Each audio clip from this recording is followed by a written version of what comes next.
경고. 본 에피소드는 패널들이 작정하고 심각하게 논쟁을 펼치는 내용이 포함되어 있습니다. 다소 거북할 수 있으니 마음의 준비를 단단히 하시고 청취하시길 경고드립니다.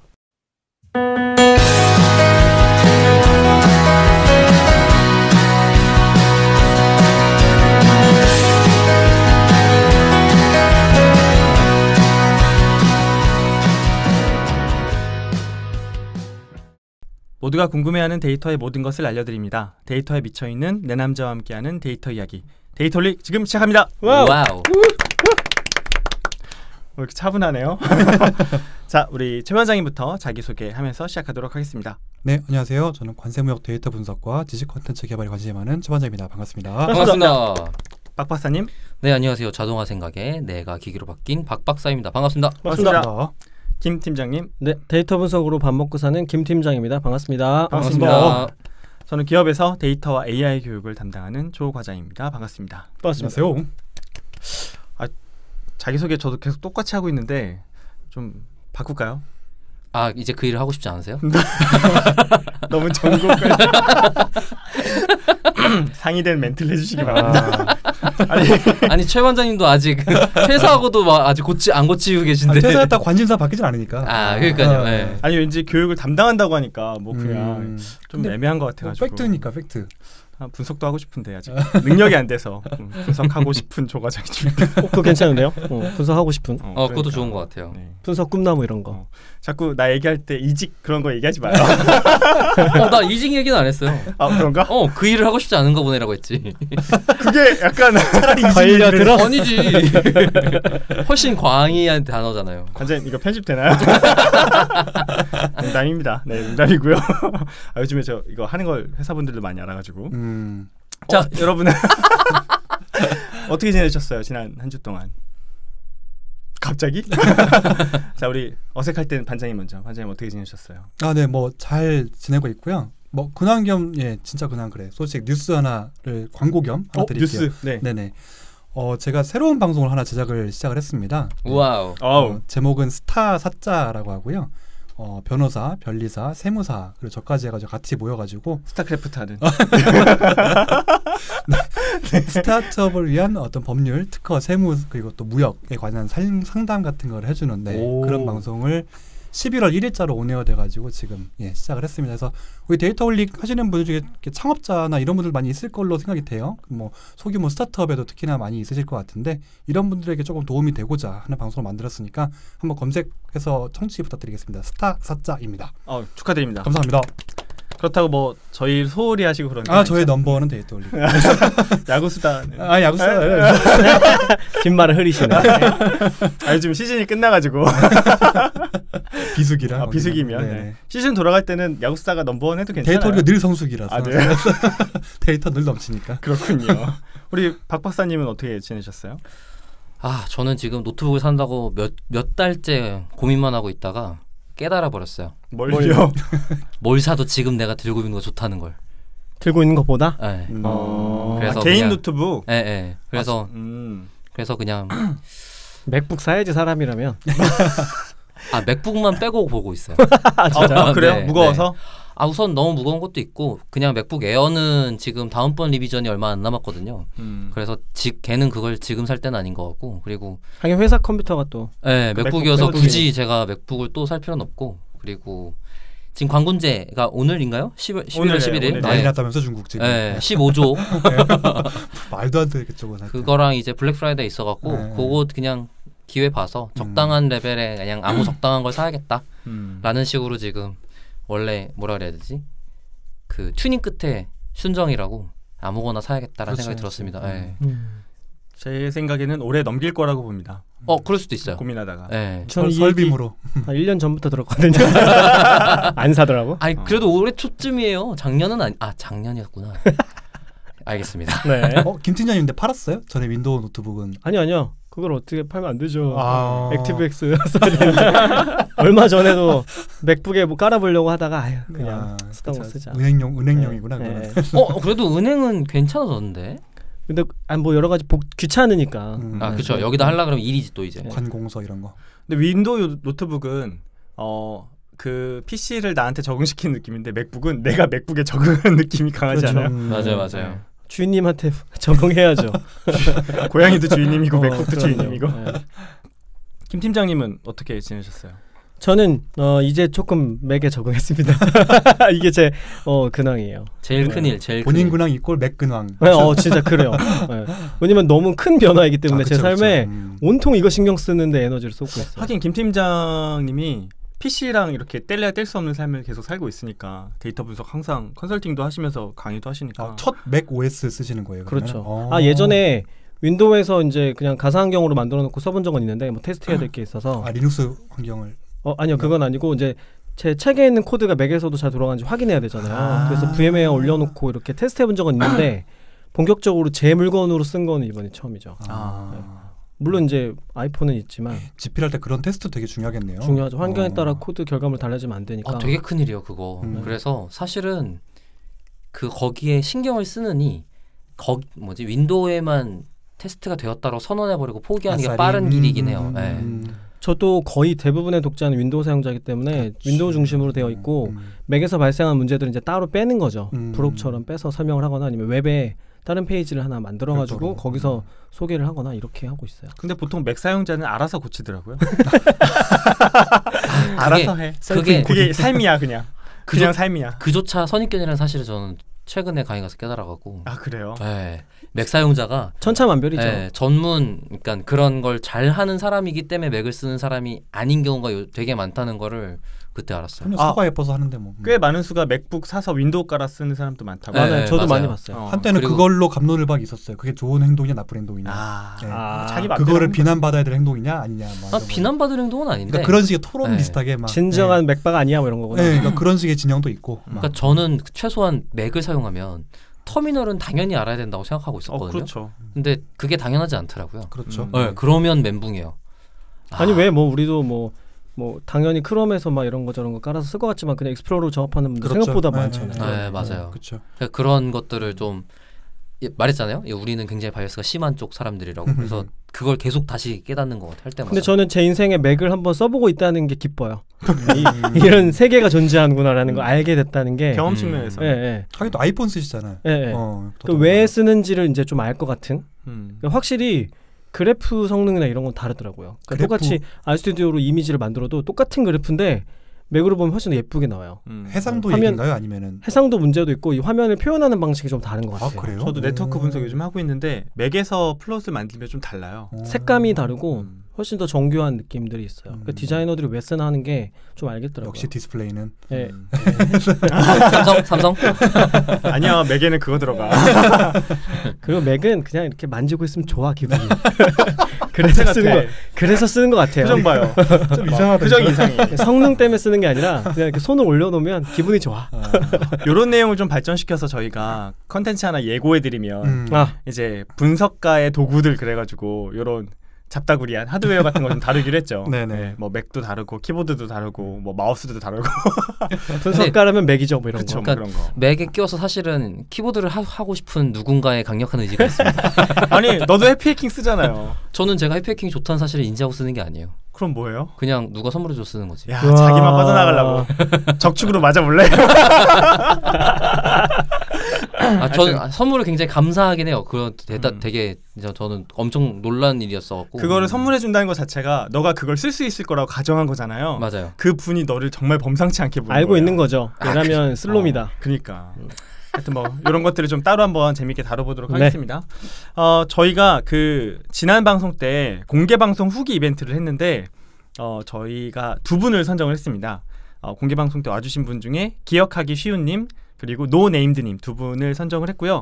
간단하게 그 두 분께서 어떤 후기를 남겨주셨나 여러분께 말씀을 드리면 기억하기 쉬운님은 이제 인스타그램에 사진이랑 함께 후기 남겨주셨는데 다음 공개 방송은 케이스 스터디나 핸즈온 세션을 하면 어떨까라는 의견을 주셨습니다.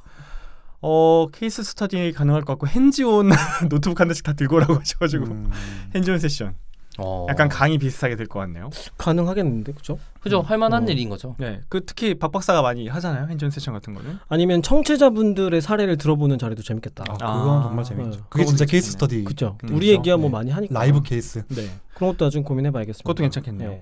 노네임드님은 이제 저희 개개인에게 메시지를 좀 남겨주셨는데 김 팀장님께는 많은 난관이 있는 데이터 분석 과정에서 어떻게 프로젝트 일정 지킬 수 있었는지 궁금했는데, 그러니까 여쭈었는데 내용이 다소 공격적이지 않았나 반성해 봅니다. 이렇게 공격적이진 않으셨던 것 같은데 그렇게 좀 받아들이셨나 봐요, 본인께서.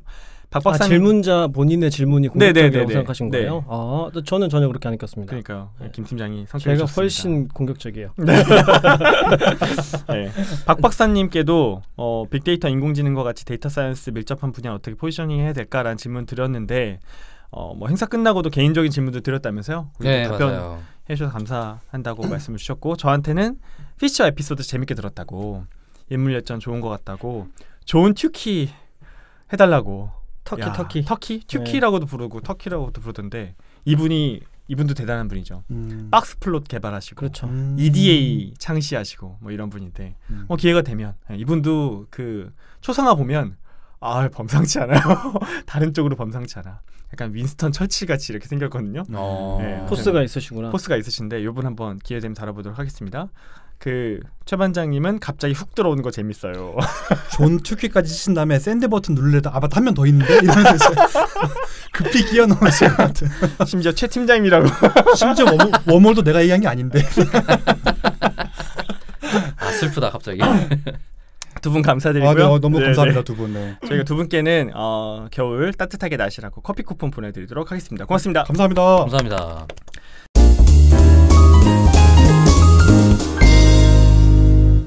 자, 그럼 저희 본 컨텐츠 진행해 보도록 하겠습니다. 지난 회차에 우리가 사람을 측정하는 방법, 김 팀장님의 컨텐츠 첫 번째 내용에 대해서 들어봤는데요. 오늘은 두 번째 시간으로 김 팀장님께서 사람을 측정하는 방법에 대해서 이제 계속해서 다뤄주시겠습니다. 네, 지난 시간 요약 안 해주세요? 본인이 해주세요.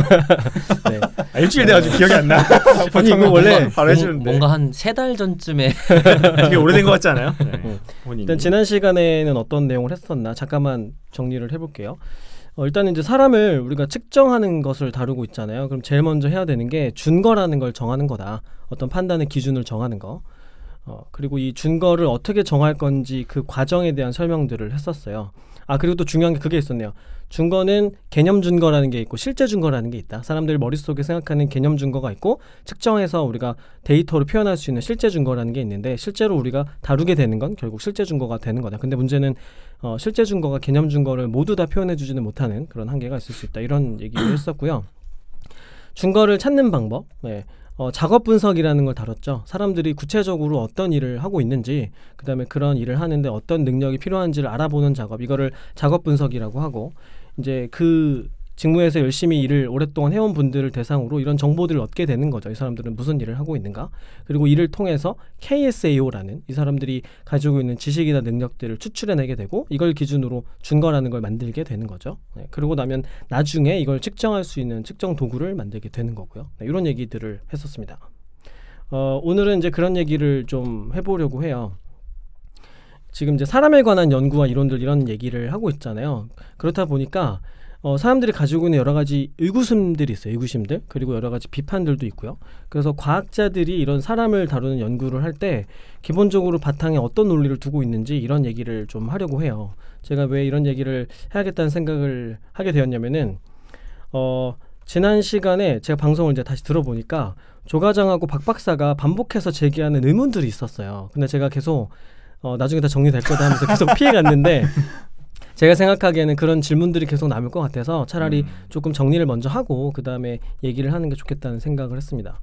어떤 문제 제기들이 있었냐면 일단 박 박사는 그런 얘기를 많이 했어요. 그러니까 준거에 대한 개념 정의를 근본적으로 동의하지 않는데 이걸 어떻게 믿을 수 있느냐 이런 방향의 얘기를 많이 했었고 조금만 더 자세히 설명해 주시면 어떤 뭐였죠? 심리학 쪽에서 측정한 변수들을 잘 믿지 않는다는 얘기들을 했어요. 맞아요. 그러니까 어떤 특정 지표를 검증할 수 있다라는 그 개념 정의도 사람마다 다 다르고, 그렇죠. 그걸 실제로 측정할 수 있지도 않고. 예를 들면 뭐 개발자의 능력을 측정한다든가 업무를 측정한다든가 이런 것에 대한 근본적인 개념 정의에 박 박사는 동의하기가 어렵기 때문에 네네네. 그 이후로 진술되는 것들도 이제 그쵸, 비판을 그쵸. 할 수가 있는 거죠. 이런 문제 제기가 하나 있었고, 그게 어떤 느낌이냐면 그거를 아무리 정련하려고 하더라도, 그러니까 정련을 해내면 할수록 실제를 측정하는 데서 멀어지게 되고, 그리고 실제도 자꾸 바뀌지 않아요? 실제 자체가 사실 정의가 되게 모호하잖아요. 실제라는 것 자체가 변화하는 거고. 네, 그러니까 그거의 가장 대표적인 사례가 제가 볼 땐 열이라고 생각하는데, 열. 과학에서 열이라는 게 과연 무엇인가를 정의하기 직전에, 히트. 네, 직전에는 이게 그 원자의 떨림하는 정도가 사실은 온도 같은 거였단 말이에요. 근데 열이라는 게 옛날에는 그런 근원이 있다는 사실을 파악하지 못해서 우리가 지금 말하는 프로그래머의 실력 같은 추상화된 무언가로서 측정하려고 노력을 해왔었어요. 근데 그렇게 측정하려고 들면 어떻게 측정하더라도 사실은 그 자체를 측정할 수는 없어요. 그렇죠. 계속 주변부를 돈 얘기가 될 수도 있는 그냥 거니까. 관찰적인 무언가만 하게 되는 거죠. 예를 들어서 열이라고 따지면 종이가 타기 시작한다. 뭐 이런 거 같은 걸 찾아야 되는 거예요. 근데 종이가 타기 시작한다는 열은 아니에요. 열 그 자체는 아니란 말이에요. 그것 때문에 발생하는 관찰 가능한 무엇인가인 거죠. 그러니까 그렇게 측정하려고 노력하는 순간 점점 본질과는 멀어지는 거고, 그렇다면 실제 측정하고 싶은 것과 측정할 수 있는 것은 괴리가 발생해요. 왜냐하면 측정할 수 있는 걸 엄밀하게 하려고 하면 할수록, 그러면 심리적인 덕은 여전히 측정하려고 노력할 수 있는 것들을 하면 할수록 원래 측정하고 싶은 거에서 벗어나는 거죠. 자, 그러니까, 증거 얘기하다가 그러니까 박 박사는 이제 본질에 대한 의문을 가지고 있었던 거예요. 그 다음에 조 과장은 어떤 얘기를 했었냐면, 사람의 속성이라는 게 이게 물리적인 실체가 없잖아요. 그러면 이걸 본질적으로 측정 가능한 대상인가? 애초에 시작이 잘못된 거 아닐까? 이런 얘기들을 했었어요. 내가 그런 얘기 했어요. 그래서 이제 이런 문제 제기들을 정리하면 이제 구체적으로는 세 가지가 될 수 있어요. 첫 번째는 근본적인 본질적인 개념 정의 없이 연구를 하는 게 옳은가? 하는 문제가 있는 거고요. 박 박사가 질문한 것과 관련이 있는 거죠. 두 번째는 눈에 보이지 않는 물리적인 실체가 없는 대상을 연구하는 게 가능한가? 하는 그건 거고요. 제가 얘기한 거. 네. 세 번째는 또 이런 거랑도 연결이 될 수 있습니다. 어떤 한 가지 현상에 대해서 수용할 만한 단일한 이론이 없는 상태인데 이 이론을 신뢰할 수 있는가 하는 거죠. 우리가 준거라는 것도 하나가 아니었잖아요. 사람의 업무 수행을 표현할 수 있는 게 너무 여러 가지니까 여러 논쟁이 있을 수 있는 거죠. 근데 제가 생각하기에는 제가 다루는 내용들 이후에 또 이런 비슷한 의문과 문제제기가 계속 반복될 것 같아요. 그래서 네네. 차라리 한번 정리를 하고 가는 게 좋겠다 생각을 해서 오늘 내용을 준비하게 되었습니다. 잘 부탁드리겠습니다.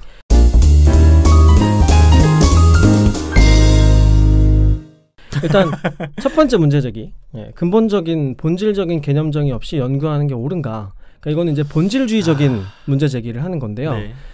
최근에 이런 것과 관련해서 좀 재밌었던 사례가 있었어요. 본질주의적인 문제 때문에 논쟁이 됐었던 사례가 있는데, 뭐냐면 그 얼마 전에 왜 딥마인드에서 알파스타 만들어가지고 발표했었잖아요. 스타크래프트 그렇죠. 그러니까 이제 알파고 만든 구글의 연구소 딥마인드에서 스타크래프트 AI 소프트웨어를 만들었는데 이게 지금 이제 성능이 굉장히 올라간 거예요. 그래서 네이처지 얼마 전에 발표가 됐는데 배틀넷에서 상위 0.2% 정도의 레벨을 달성했대요. 네네. 그 사람이랑 싸워도 웬만하면 AI가 이기게 되는 거죠. 그래서 이게 굉장히 논란이 됐는데 이거를 발표하고 나자 이제 좀 비판들이 있었는데 대표적으로 게리 마커스라고 하는 뉴욕 대학교 심리학과 교수가 이제 비판을 했어요. 트위터로. 뭐라고 얘기를 했냐면 첫 번째는 이런 질문이었어요. 알파스타가 다른 게임도 잘하나? 그러니까 AI가 스타크래프트를 학습하면은 워크래프트처럼 비슷한 게임들도 다 잘하게 되나? 이렇게 질문을 하는 거예요. 왜냐하면 사람의 지능은 그렇게 작동하거든요. 우리가 스타크래프트를 열심히 하면은 워크래프트도 어느 정도 할 수 있게 되잖아요. 근데 알파스타도 그러냐라는 거예요. 그다음에 또 하나의 비판은 이런 거였어요. 스타크래프트 같은 한정된 영역 말고 자연어 이해처럼 본질적으로 무한한 문장이 있을 수 있는 그런 열려있는 영역에도 작동하나? 이 AI가? 그러니까 지능을 가진 사람은 그렇잖아요. 어떤 한 영역의 문제만 풀 수 있고 다른 곳은 못 풀고 하지 않고 여러 영역에 확장해서 지식을 활용할 수 있는데 과연 알파스타도 그러냐 하는 의문을 제기한 거죠. 잠깐만요. 그러니까 근데 그 사람이 뭘 비판하고 싶은 거예요, 그러면? 지금 이 얘기를 하려는 거예요. 네네. 이 게리 마커스라는 심리학자는 결국에 이 얘기를 하는 거예요. 알파스타가 본질적인 지능을 가지고 있다고 할 수 있나? 진짜 지능을 가지고 있나? 이거를 AI라고 할 수 있나? 이런 질문을 하는 거예요. 본질적으로 지능을 가지고 있는가. 그러니까 사실 이거는 이제 개념 정의가 달라서 생겨나는 문제예요. 그러니까 게리 마커스는 지능을 아마도 이렇게 정의할 것 같아요. 제가 추론하기에 지능의 본질은 다른 영역까지 일반화해서 문제를 해결할 수 있는 능력, 그죠? 근데 알파스타는 그런 지능을 갖고 있진 않죠. 그러니까 이거는 본질적으로 지능이 아니라고 게리 마커스는 비판을 하고 있는 거예요. 근데 이제 생각해볼 문제가 있는 거죠. 과연 개념의 본질에 관해서 정의를 할 수 있나? 애초에? 아까 박 박사가 이야기한 그 부분이네요. 그렇죠. 지능이란 본질적으로 무엇인가 이것에 관해서는 모든 사람이 수용할 수 있는 개념 정의를 하는 게 아마 불가능할 거예요. 왜냐하면 사람마다, 연구자마다, 학자마다, 그리고 일반인들도 다 각자 다른 자기만의 생각을 가지고 있잖아요. 그러니까 모두가 동일할 수 있는 단일한 개념 정의에는 애초에 도달하는 게 불가능한 거죠. 그렇죠? 근원적으로 그러한 거예요. 그러면 개념 정의가 통일이 안 됐는데 지식을 축적하고 기술을 발전하는 게 가능할까? 가능합니다. 연구자들은 어떤 식의 접근을 취하냐면 조작적 정의를 해요. 개념 정의가 아니라 조작적 정의라는 걸 합니다. 조작적 정의. 이게 무슨 얘기냐면 우리가 지난 시간에 얘기했던 실제 증거하고도 비슷한 얘기일 것 같아요. 개념을 측정 가능한, 실험 가능한 방식으로 정의를 하는 거예요. 그러니까 예를 들면 딥마인드에서는 지능을 정의했을 때 아마 이런 게 될 거예요. 지능이란 이런 거죠. 스타크래프트 게임에서 승리하는 능력. 그러니까 이 사람들은 승률이라고 하는 것을 조작적으로 정의한 겁니다. 그래서 승률이 높을수록 지능이 높다고 보는 거죠. 그러고 나면 이렇게 정의를 하고 나면 딥마인드는 이제 승리하는 데 도움이 되는 기술을 개발하고 승률을 높이는 연구에 집중하게 되는 거죠. 그러고 나면 게임에서 승리한다는 주어진 문제를 해결할 수 있게 되는 거예요. 그러니까 딥마인드는 지능이란 무엇인가 하는 본질주의적인 개념 정의에 천착하지 않았던 거죠. 그러니까 지능을 그냥 측정 가능한 형태로 조작적 정의한 다음부터는 바로 지식과 기술을 발전시키고 문제를 해결하는 데에만 집중을 했던 겁니다. 그러면 조작적 정의를 한다는 건 이런 거예요. 어떤 개념을 다른 사람들이 모두 다룰 수 있는 형태로 만드는 거예요. 그러니까 공개적인 방식으로 선언을 하는 거죠. 이렇게 되면 딥마인드가 아니어도 게임 승률이라는 조작적 정의에 동의하는 사람들이 인공지능을 개발할 수 있겠죠. 이 지표를 활용할 수 있잖아요. 그러고 나면 여러 가지 방법론들을 만들어서 어떤 게 더 나은지 비교할 수도 있고 가지고 있는 주장을 검증할 수도 있게 되는 거죠. 그러니까 조작적 정의를 하고 나면 바로 지식을 세련하는 식으로 정교하는 식으로 가는 거예요. 그래서 모두가 동의하는 근본적인 개념 정의가 없어도 일단 연구자의 생각에 따라서 방향에 따라서 조작적 정의를 할 수 있고 조작적 정의를 하고 나면 계속해서 우리의 문제를 해결하는 식으로 활용을 할 수 있다는 거예요. 그러니까 지능도 마찬가지예요.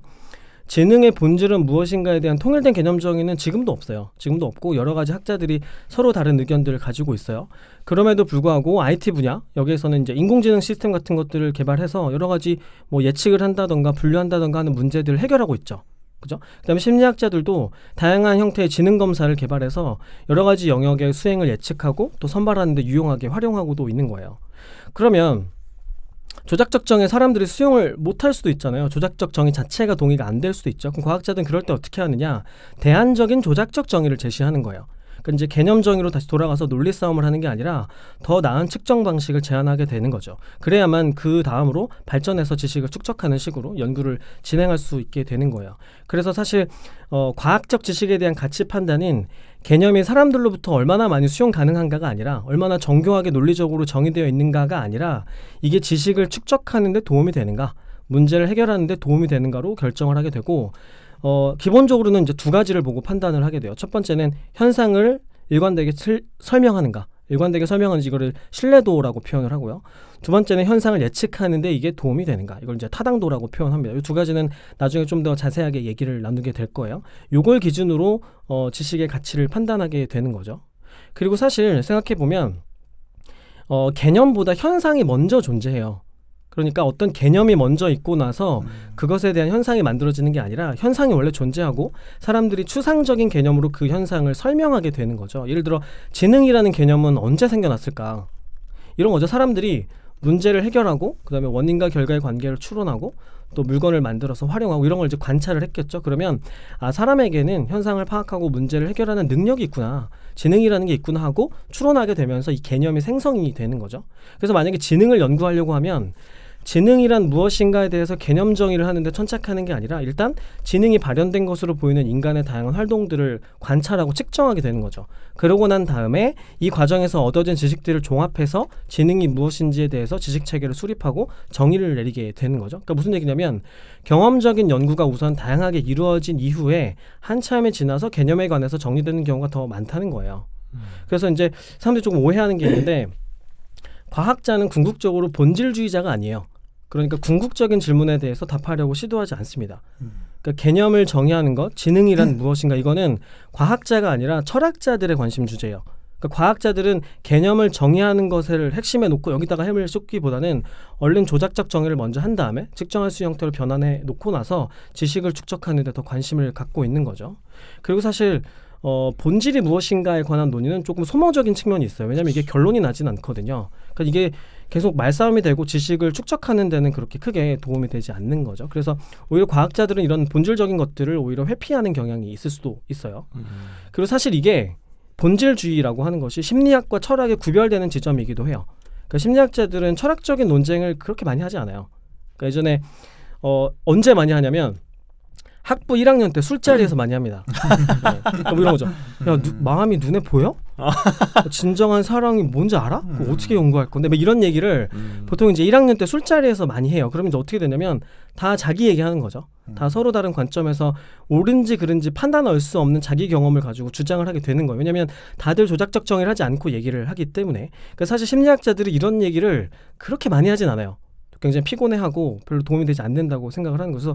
사실 저도 이런 논의를 예전에는 되게 재밌어 했었어요. 재밌잖아요. 철학적인 주제이기 때문에 풍부하게 논의를 할 수 있어서 재미있어 했었는데 계속해도 결론은 지어지지 않고 소모적으로 느껴지기 때문에 이제 그리고 또 조작적 정의에 대한 개념이 생기고 나서부터는 이런 얘기를 그렇게 즐겨서 하지는 않아요. 그러니까 본질주의적인 논쟁은 쉽게 피로해지는 측면이 있는 거죠. 그러니까 이런 거예요.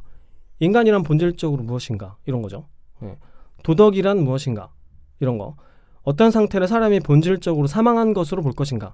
그러니까 이제 이런 거는 그거랑 현실적인 문제랑도 사실 관련이 있어요. 예를 들면 안락사를 어느 시점부터 용인할 건가? 그렇죠? 호흡 정지로 볼 건가? 심정지로 볼 건가? 뇌 활동의 정지로 볼 건가? 이런 거랑 관련 있는 논의가 될 수 있겠죠. 생명이란 본질적으로 무엇인가?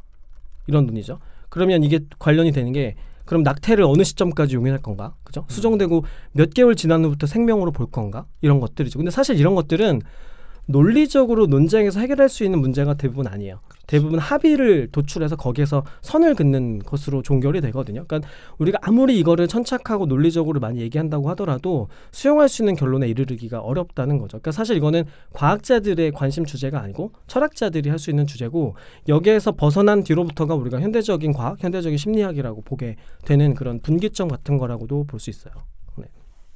그래서 이제 본질주의적인 비판 그리고 과학자들이 본질주의를 어떻게 대하는가에 대한 얘기를 드려봤습니다. 네, 박 박사 어떤 생각 드십니까?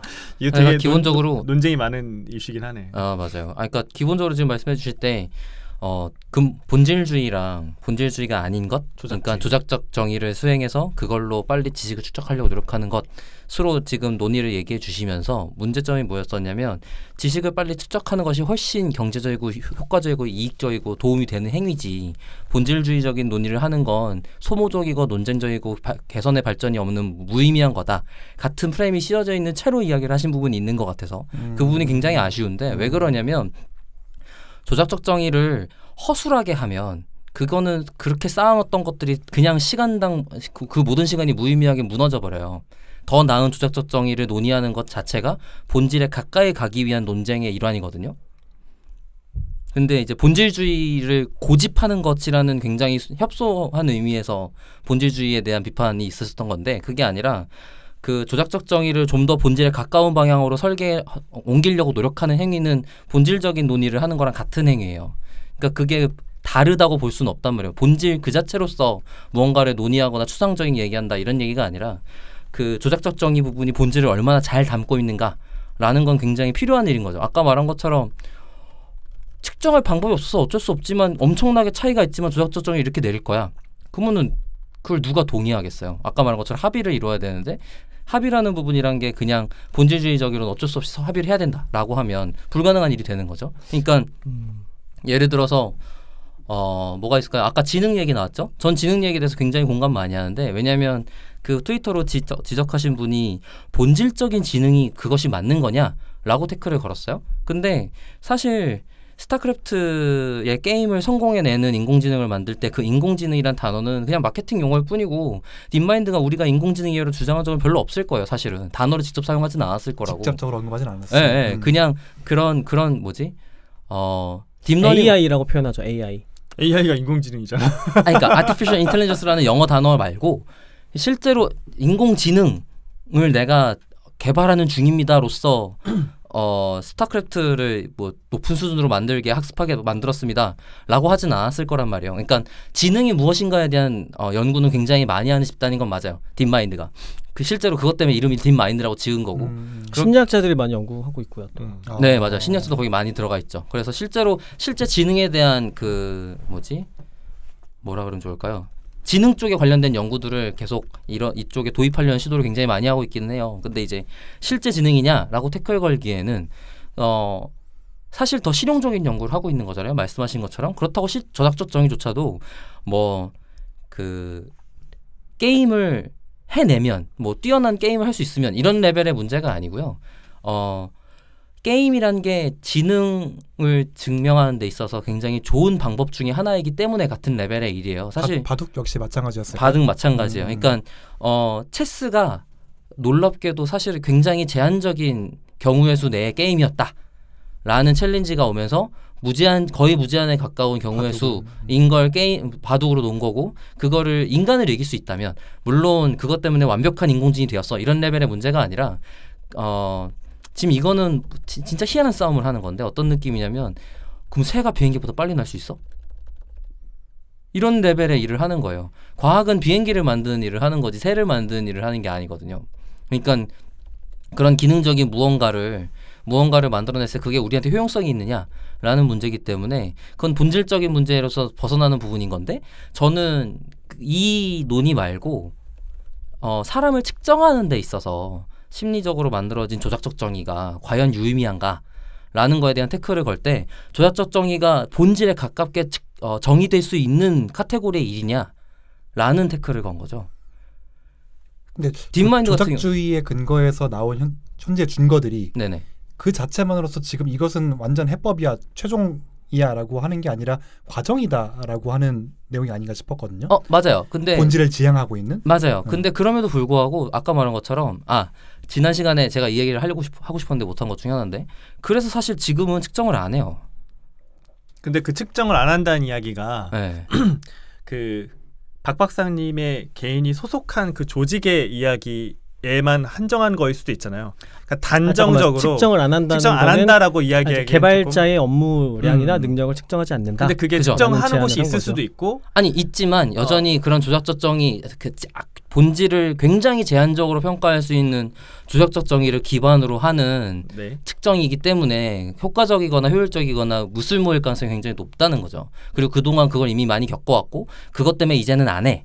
라는 상황으로 많이 가고 있는 중이라고 저는 인지하고 단정적으로 얘기하면 조금 곤란해질 수도 있을 것 같아요. 왜냐하면 아내라고 하기에는 경험해보지 못한 여러 박사가 있는 조직의 예를 들어서 우리 조직에선 안 해요 정도면 괜찮은데 사실은 일반적으로 너무나 일반화시킬 수는 없는 거죠. 그러니까 일반적으로 안 한다는 얘기는 아니고 일반적으로 안 한다는 박사가 경험한 걸 우리는 안 한다 정도로. 근데 일단은 지금 아무튼 그래서 말이 안 끝났어요. 좋아요.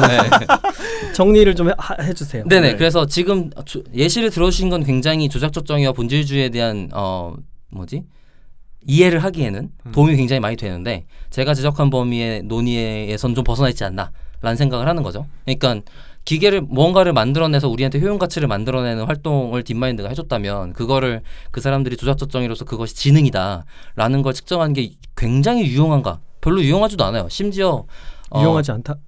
게 어떤 면에서? 본질주의적인 걸 태클을 거는 게 유용하지 않다는 거죠. 게리 마커스를 지금 비판하는 거예요? 네네. 그러니까 방금 말씀하신 것처럼 본질주의에 직접적으로 다가오기 위한 노력으로 논쟁을 만드는 게 과연 효용 가치가 있느냐? 저도 없다고 봐요. 그런데 왜냐하면 그 측정하는 대상이 기계이기 때문이에요. 측정하는 대상이. 조작적 정의로서 측정당하는 대상이 딥마인드가 만들어낸 소프트웨어잖아요. 근데 그거는 지능 검사에 대해서도 똑같은 비판을 할 수 있을 것 같거든요. 지능 검사는 같은 비판을 할 수 지능 검사는 같은 비판을 할 수 있다고 생각해요. 아, 그러니까 기계는 적합한 비판이 아니지만 네. 사람을 대하는 요소에서는 적합한 것 같다. 네, 왜 그러냐면 기계한테는 이미 효용 가치가 있는 주작적 정의예요. 그러니까 저는 그게 가능하다고 봐요. 그러니까 효용적 가치가 있으면 개념 정의가 주작적 정의가 유의미한 거죠. 근데 그게 약간 예를 들면 정확하게 맞는 예는 아닐 수도 있는데 저도 HRD 업무를 하면서 교육의 성과를 측정한단 말이에요. 네. 교육의 성과 중에 교육의 효과성이라는 걸 측정해요. 이거야말로 조작적 개념이죠. 맞아요. 교육의 효과성이 뭐로 따질 수 있겠어요. 그러면 우리는 교육의 효과성이라는 것을 측정하고 그것을 개선하려는 노력을 할 때 동의해요. 그러니까 합의를 해요. 우리가 이야기하는 우리 조직에서 이야기하는 조직의 효과성은 효과가 뭐냐? 교육 참가자들의 학습 성취도가 높은 거다. 학습 성취도는 뭐냐? 우리가 평가하는 항목 중에 학습에 대한 이해도의 5점 척도 찍는 거에서 이 5점 척도가 그냥 조작적으로 학습 성취도를 의미하는 지표라고 하자. 그러면 우리가 이야기하는 교육의 효과성의 조작적 정의는 학습 성취도의 지표로서 관리되고 개선될 수 있다라고 하면서 기존 사회학자들이 연구했던 프레임워크나 이론들을 갖고 오는 거죠. 그러니까 그게 정답이라는 게 아니라 측정하고 뭐 개선하기 위해서만 쓴다라고 저희도 동의를 하거든요. 저는 김 팀장의 얘기가 의미가 있었다고 보는 게 본질의 추구를 포기하자는 게 아니라 완벽하게 본질의 정의가 이루어지지 않고서는 도저히 연구가 불가능하냐? 그건 아니다.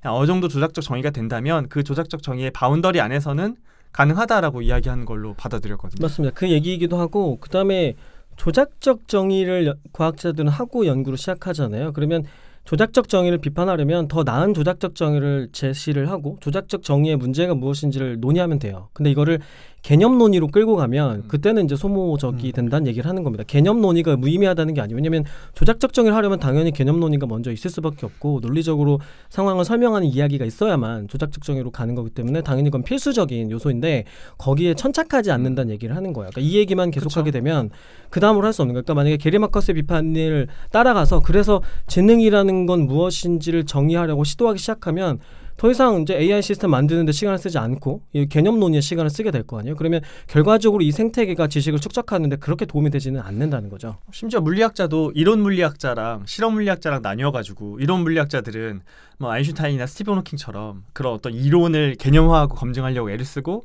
실험 물리학자들은 그걸 실제로 검증해서 그게 맞는지 틀린지 막 검증하고 그런 것들이 좀 조화롭게 되는 거잖아요. 저는 어느 한쪽도 뭐 포기해야 되는 대상이라기보다는 계속 조화를 이루면서 나가야 되는 게 아닐까라는 생각이 드네요. 그러니까 이런 느낌이에요. 저한테는 이게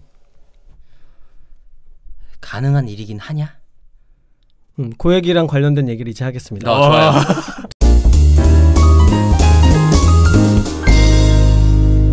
두 번째 문제는 뭐냐면 야 자연스러워. 꽁트 같다 꽁트. 그러니까 이거는 이제 조과장의 문제 제기랑도 관련이 있는 건데 물리적인 실체가 없는 눈에 보이지 않는 대상을 연구하는 게 가능하냐? 라는 질문인 내가 그런 얘기를 했다는 거지. 네. 아 기억이 안 나시는 거예요? 그러니까 이거는 이제 실충주의적인 관점에서 비판을 하는 거거든요. 네. 그러니까 물리적으로 손에 안 잡히는데 경험되지 않는데 어떻게 이거를 연구할 수 있냐? 논의하는 게 말이 되냐? 이런 질문이에요. 그러니까 심리학에 딱 맞는 비판일 수 있죠. 그러니까 이거는 이제 경험론에 기반을 하고 있는 관점이에요. 네. 그러니까 무슨 얘기냐면 어떤 지식을 얻어내는 유일한 방법은 감각 지각에 근거해야 된다는 거예요.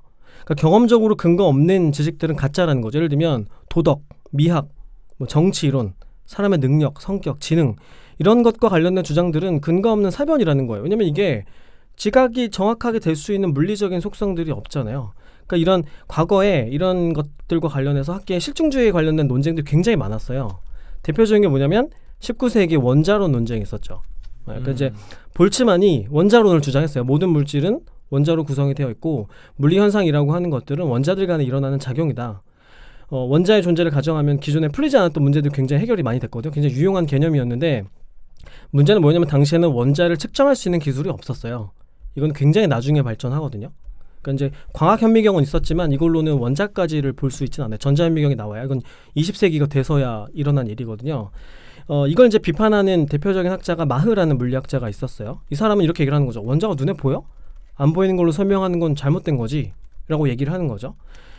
과학 법칙이란 거는 직접 관찰된 현상들 사이의 관계를 밝히는 거야. 그러니까 이 당시에는 이제 실증주의가 대세였거든요. 그래서 이 당시에는 물리적인 현상들을 측정 가능한 열과 압력으로 설명하는 게 대세였어요. 물리적 현상들 다 이 두 가지 측정이 되니까.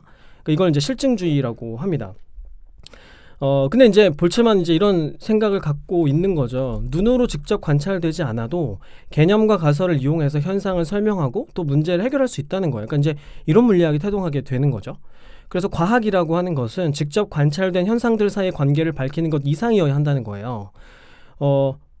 네. 그래서 원자는 그 당시에도 계속 관찰은 안 됐지만은 그래도 이게 기존에 해결이 안 됐던 것을 원자 개념을 받아들이면 설명하고 해석할 수 있는 것들이 굉장히 많았거든요. 그래서 그 당시에 한창 논쟁이 되다가 결국에는 학계에서도 이 원자론이 수용이 된 거죠. 그리고 관찰은 아주 나중에 기술된 이후에나 가능해진 거예요. 그러니까 사실 생각해 보면 우리가 알고 있는 유명한 이론들이 이렇게 눈에 보이지 않는 것들을 다루는 것들이 많아요. 예를 들면 상대성 이론, 그죠? 양자역학, 관찰 가능해서 활용하기 시작한 게 아니에요. 유용하기 때문에 현상을 잘 설명하고 문제를 해결해 주기 때문에 이 이론을 받아들여서 사용을 했던 거죠. 그러니까 사실 통계학도 마찬가지예요. 왜냐하면 통계학은 관찰된 데이터만 가지고 의사결정하는 게 아니거든요. 그러니까 확률, 그렇죠. 확률 분포라고 하는 이론적인 규칙이 있고 이 규칙을 이용해서 현상을 설명하고 일어나지 않은 미래를 예측하게 되는 거죠. 이것도 이론에 근거를 하고 있는 거예요. 그러니까 사실 현대 과학이라고 하는 것은 이런 이론과 실증 양쪽에서 동시에 진행이 되는 거예요. 그러니까 이론하고 실증은 각기 자기만의 방향으로 서로 관련 없이 방향을 가지고 가기도 하고 그 과정에서 때로는 중첩되기도 하고 때로는 상호 영향을 미치면서 서로가 수정이 되기도 하는 거죠. 그러니까 사람의 지능이나 성격같이 손에 잡히는 실체가 없는 심리적 개념들도 마찬가지예요. 그러니까 지능과 성격에 관한 이론들이 있고 그리고 지능과 성격을 측정하는 심리검사 도구들이 있기 때문에 이런 것들을 활용해서 지식을 정교하고 현실의 문제들을 해결할 수 있는 거죠. 그러니까 잡히는 물리적인 실체가 없더라고 하더라도 충분히 우리가 지식을 정교할 수 있고 문제를 해결하는 데 활용을 할 수 있다는 겁니다. 네, 여기까지가 실증주의에 대해서 이제 최근에 과학자들이 가지고 있는 관점인 거예요. 그러니까 논리 실증주의 다음에 비판하면서 나온 이런 태도들인 거죠. 아까 이야기했던 이론 물리학자나 실험 물리학자의 관계도 비슷한 거 같고 그리고 하나 공통점은 이론 물리학자 혹은 개념을 정의한 사람들은 그걸 실제로 눈으로 보기 전에 수학적으로 증명했다라는 공통점이 있네요. 그렇죠. 네, 그것 때문에 문제를 해결해 주니까 도움이 되는 거죠. 연구를 정교하는데 측정은 안 됐지만 개념 자체가 도움이 되는 거예요. 통계학도 마찬가지네요. 수학적으로 증명이 됐기 때문에 그 모델을 가지고 현실 세계에서 쓴다. 그렇죠. 되게 신기해요. 뭐가요? 전부 다 제가 비판하고 싶은 증거거든요. 근데 왜 긍정하기 위한 증거로 사용했는지 모르겠어.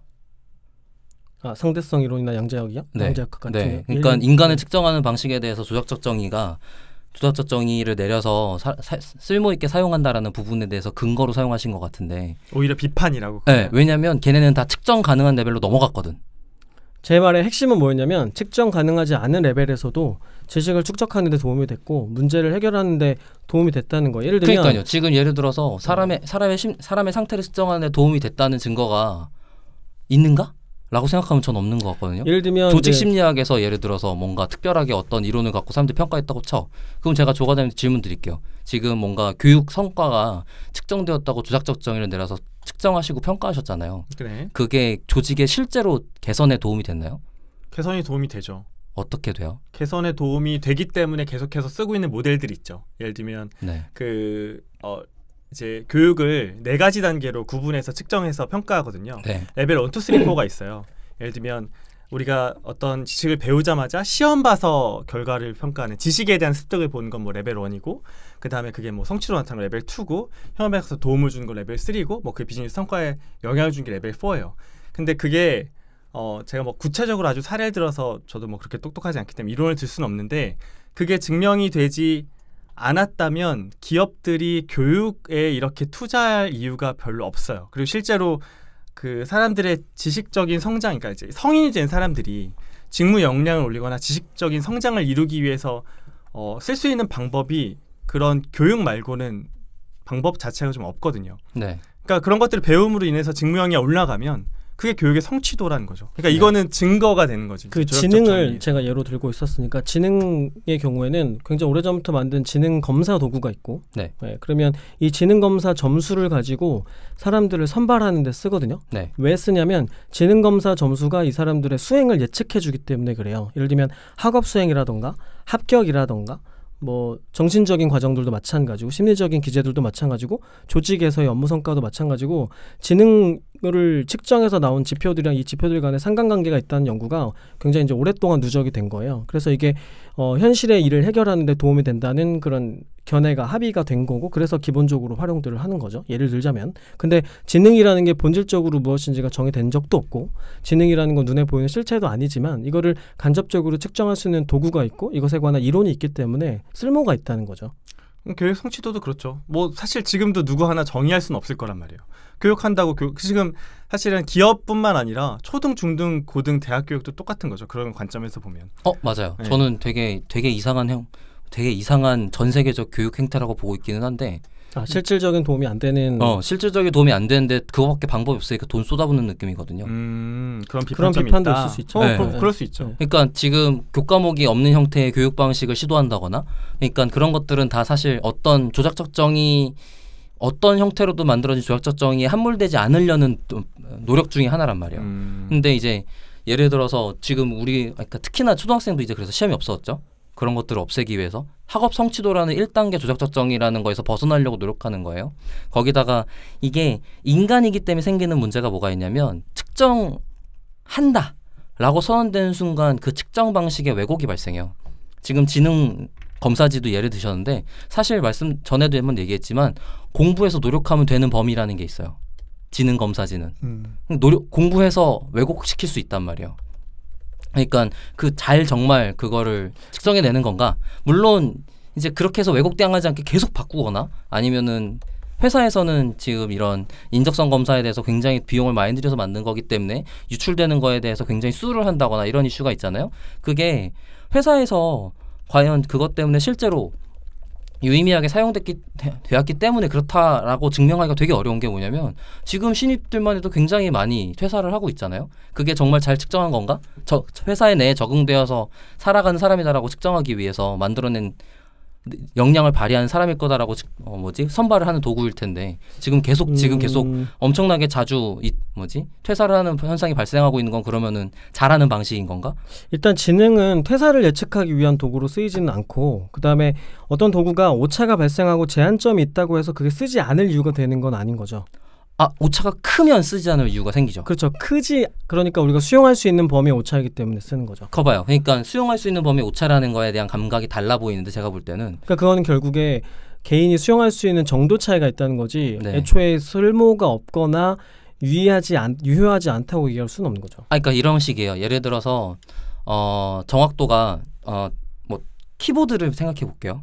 그러니까 결국에 어느 정도의 정확도가 되어야 내가 수용할 것인가의 기준은 기업마다 다를 수 있고 조직마다 다를 수 있잖아요. 맞아요. 네, 근데 그렇다고 해서 그 도구 자체의 쓸모가 없다고 얘기할 수는 없다는 거죠. 그러니까 퍼펙트한 도구가 아니라는 건 모두가 공감하고 있는데. 그러니까 어떤 느낌이냐면 제한점을 인식하고 쓸 수 있을 만큼 쓰게 되는 거죠. 맞아요. 그러니까 제가 인지하고 있는 범위에 얘기를 하고 싶은 건 뭐냐면. 그러니까 이 도구가 쓸모없어라는 얘기를 하면서 생기는 저의 감각은 어떤 느낌이냐면 키보드를 칠 때 키보드의 오차가 한 1초에서 3초 같은 느낌으로 쳐지는 느낌이에요. 저한테는. 랜덤으로 크다고. 랜덤으로 키보드를 입력하는데 내가 안녕하세요를 쳐야 되는데 각각의 키가 플러스 마이너스 1초에서 3초 정도 다르게 발생해. 근데 그게 지금 인적성 검사나 지능 검사나 이런 애들의 오차 범위인 것 같단 말이에요. 저의 감각에서는. 네, 오차가 굉장히 커요. 거 봐요. 네. 그렇다면 그게 쓸모가 있는 게 맞는 건가? 키보드를 그러면은 그러니까 그렇긴 하지. 근데 이런 거죠. 잠깐만요. 내가 입력해야 되는 도구가 키보드밖에 없어. 딱 그 얘기하려고 그랬어. 그러니까 얘를 어떻게든 써야 돼. 그거예요. 자, 아까 키보드가 아닌 다른 입력 도구 대안이 있으면 더 좋은 게 있다고 하면 그걸 쓰면은 되는데 나는 차라리 그 도구를 안 쓰는 다른 방법을 찾을래요. 청취자분들이 지금 왜 얘들이 이런 논의라고 있냐고 해서 궁금해하실 지금도 찾고 있잖아요. 네. 안 쓰는 방법으로 선택한 사람들은 되게 스마트한 사람들이라고 저는 생각해요. 학자든 현업자든 그걸 찾고 있잖아요. 얘를 줄이려는 노력은 하고 있죠. 일단은 박 박사의 얘기가 주류는 아니라는 걸 우리가 전제는 해야 될 거는 같아요. 그건 맞아요. 그러니까 이런 이제 불편함도 가지고 있다. 내가 주류에게 주장하는 이 방법을 아니지. 쓰는 사람도 그 생각을 같이 갖고 있을 거잖아요. 이것이 그렇게 오차가 있다는 거를 인지하고 그러니까 있잖아요. 이상한 거죠. 왜 쓰는 거야 대체? 유일한 대안이니까? 그러니까, 안 쓰는 방법을 찾아야지. 그러니까 설계적으로. 예를 들면 우리가 A에서 B까지 가야 되는데 지금 갖고 있는 건 자전거밖에 없어. 근데 최선의 길은 비행기 타고 가는 건데 비행기가 없어서 비행기 정도 속도를 바라기 때문에 자전거 안 탈 수는 없잖아. 어쨌든 가야 되잖아. 뭔가 목적을 향해서. 예를 들면 교육 효과성 평가 같은 것도 아까 제가 다시 한번 저에게 이런 걸 외우지 못해가지고 커크패트릭이란 모형으로 레벨 1, 2, 3, 4를 측정하거든요. 뭐 레벨 1은 교육 참가자의 만족도만 찍는 거고 레벨 2는 학습 성취도, 교육의 그러니까, 효과를 측정하는 방법이에요. 너 정말 만족했어? 이게 레벨 1이에요. 레벨 2는 지식, 기술, 태도, 행동의 습득. 그러니까 이제 지필 테스트 같은 걸 보는 거죠. 학습했던 걸 이해하는지. 레벨 3가 그 학습한 행동을 현업에 적용하느냐. 그러니까 여기까지는 개인 평가예요. 그리고 네 번째가 결과 평가로 경영 성과인 거예요. 아까 비즈니스 임팩트 얘기했던 거. 교육훈련 참가자가 얻게 된 성과가 실제로 조직에 영향을 줬느냐.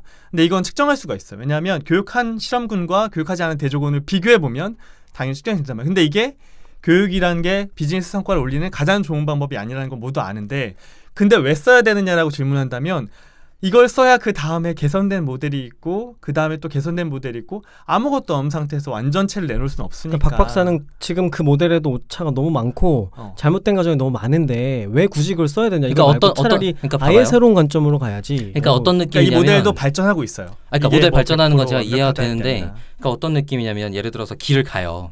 근데 이제 저번에 염경환이 방송에 나와서 공부한 얘기를 했는데 저는 그거랑 되게 비슷해서 얘기를 한번 해드리고 싶은데 염경환이 정말 개그맨 염경환이요? 염경환 요즘 사람들이 모를 수도 있어요. 아 그죠. 개그맨 염경환이 그 홈쇼핑에 자주 나오는 사람. 맞아요. 민머리에. 홈쇼핑 나와요? 네. 슈퍼 인기 있는. 아 진짜. 오케이. 그리고 또 뭐 지상렬 요때 같이 있었던 개그맨이에요. 그쵸. 근데 그분이 자기 학창 시절 얘기를 해줬어요. 어떻게 했냐면 정말 전 세계 1등할 것 같은 수준으로 공부를 열심히 했대요. 나 그 얘기 봤다. 네. 방법이야. 어떤 방법이란 게 존재해요. 그러니까 정말 열심히 외우면서 공부를 했대요. 근데 성적은 거의 꼴찌였다는 거예요. 열심히 했는데 어떻게 했대요? 죽을 듯이 열심히 했는데 무슨 교과서 뭐에 뭐 나오는지 다 외웠대요. 다 외울 수 있을 정도로 정말 열심히 했대요. 방법이죠. 근데 그 방법대로 열심히 했는데 꼴등을 했어. 근데 학창 시절 내내 그렇게 했는데도 성적이 안 오른 거야. 그럼 뭐가 잘못된 거예요? 방법이 잘못됐죠. 잘못된 방법으로는 죽을 듯이 해도 해결이 안 돼요. 그죠? 제가 볼 때는 잘못된 방법의 길이에요. 꼴찌를 하진 않는데. 근데 그건 조금 너무 샘플링의 오류가 아닌가. 첫 번째, 염경환이 그럼 진짜 그렇게 했다 우리가 믿을 수 있냐? 나는 염경환의 말로밖에 의지 못하는 건데. 아니 뭐 주변의 사람들이 열심히 했다니까. 진실이냐 인 거고. 그리고 정말 무슨 몇 페이지 어디 무슨 단어니까 다 기억하는데 뭐. 두 번째는 그래도 개인의 성향에 따라서 발전 가능한 영역이 우리가 아무리 달리기를 열심히 한다고 해도 10초대로 미만으로 진입할 수 없는 것처럼. 근데 우리가 달리기 하고 싶어 달리 뛰는 것 자체에 부정할 수 없는 거잖아요. 그러니까 방법이 잘 됐으면 성장하는데 문제가 발생하진 않아요. 그건 이해하고 있어. 너무 뭐냐면 일반화시키는 것 같아요. 아니. 그러니까 방법이 잘 됐다 잘못됐다의 다른 사례는 뭐가 있냐면 올림픽을 들 수 있어요. 올림픽의 최초 시대의 측정된 결과물들이랑 지금의 측정된 결과물들 비교하잖아요.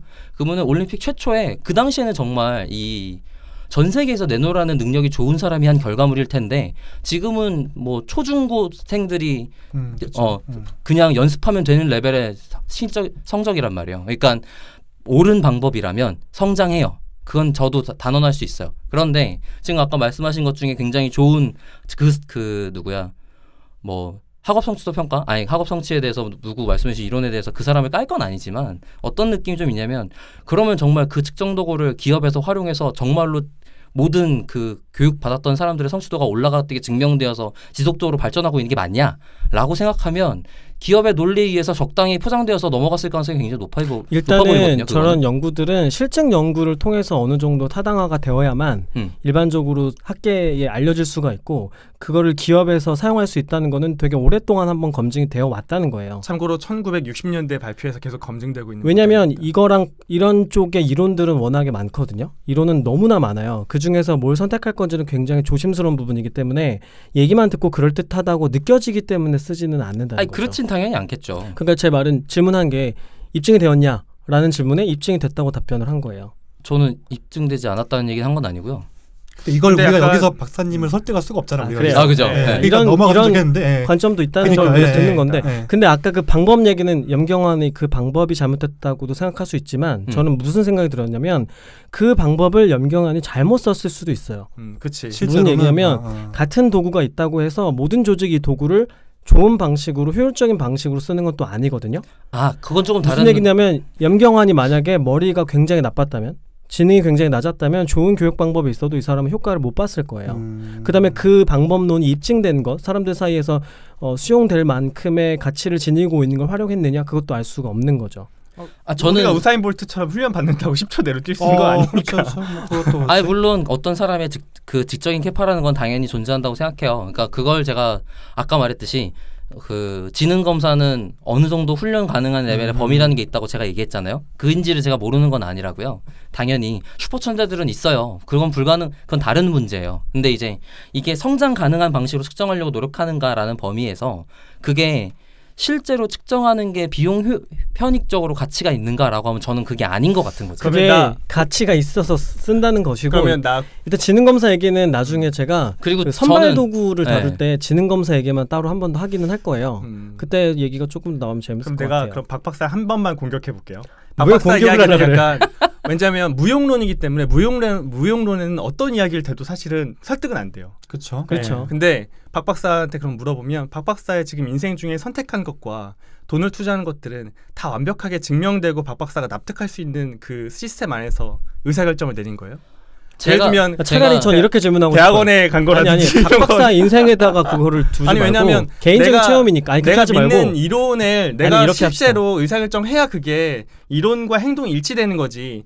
이론에 믿지 않으면 반칙이 않으면 안 되지. 이건 반칙이고 이렇게 물어볼게요. 이거는 메신저랑 메시지를 따로 구분해서 공격하는 건 다른 문제지. 그렇죠. 이렇게 물어볼게요. 네. 인류가 내린 의사결정 중에 박 박사가 수용할 만큼의 검증이 이루어진 다음에 이루어졌고 그래서 효과를 지속적으로 보고 있는 예가 있나요? 인간을 측정하는 이외에 전부 다요. 과학적으로 된 거라면. 구체적으로 예를 들면? 불. 아까 말한 촉근 이론. 원자. 촉근 이론은 얘기한 적 없는데. 어쨌든 당신이 조금 전에 얘기했던 모든 예시 전부 다. 상대성 이론, 양자역학. 이론이 먼저 나오고 실증적으로 결정되어서 이론이 효과를 봤잖아요. 이론을 사용해서 효과를 봤잖아요. 근데 저는 그거는 다 쓸모 있는 일이었다고 생각해요. 왜냐면 이론 때문에 실제로 효용 가치를 인정받았거든요. 근데 박 박사는 인간을 측정하는 거에 한해서는 무용하다. 왜냐면 왜 그러냐면 인간을 측정하는 게 지금 어떤 이론을 갖다 대더라도 오차가 너무 큰 것 같은 거야. 근데 박 박사가 지금 저는 오해하고 있다고 생각하는 게 있는데 물리학 전공자들을 앉혀놓고 얘기를 하면 그 사람들 사이에서도 논의가 굉장히 많아요. 알아요? 예를 들면 양자역학에 대한 비판은 엄청나게 물리학자들 사이에서도 많은 거거든요. 알아요? 상대선 이론도 마찬가지예요. 그게 마찬가지예요. 절대적인 선이나 절대적인 합의가 이루어졌기 때문에 활용하고 있는 지식이라는 건 없다는 거예요. 그렇게 해야 하죠. 그러면 사람의 타령과 똑같은 게 그러니까 결과적으로는 정도 차이라는 거죠. 맞아요.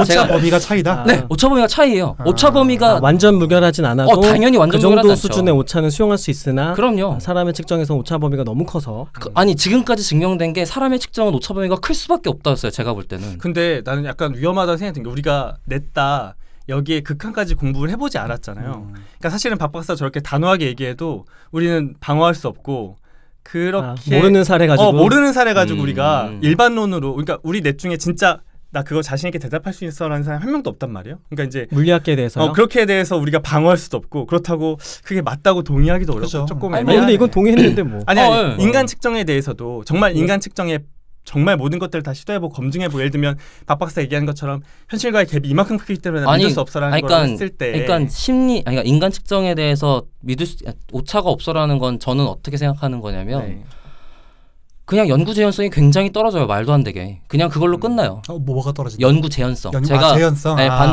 자동화 반복 얘기할 때 반복성과 재현성 얘기를 했잖아요. 재현성이 높은 연구가 굉장히 희귀하단 말이에요. 그리고 일단은 재현성이 심리 검사 중에서 지능 검사는 매우 높은 편이라서 그러니까 인간 측정들 중에서죠. 네, 그렇죠. 인간 측정들 중에서 측정이라는 모든 레파토리 중에서가 아니라. 그렇죠. 인간의 측정, 그럼요. 인간을 대상으로 맞아요. 측정 방식 중에서. 맞아요. 근데 오차가 크다라는 표현은 정답을 알고 있을 때 하는 표현이잖아요.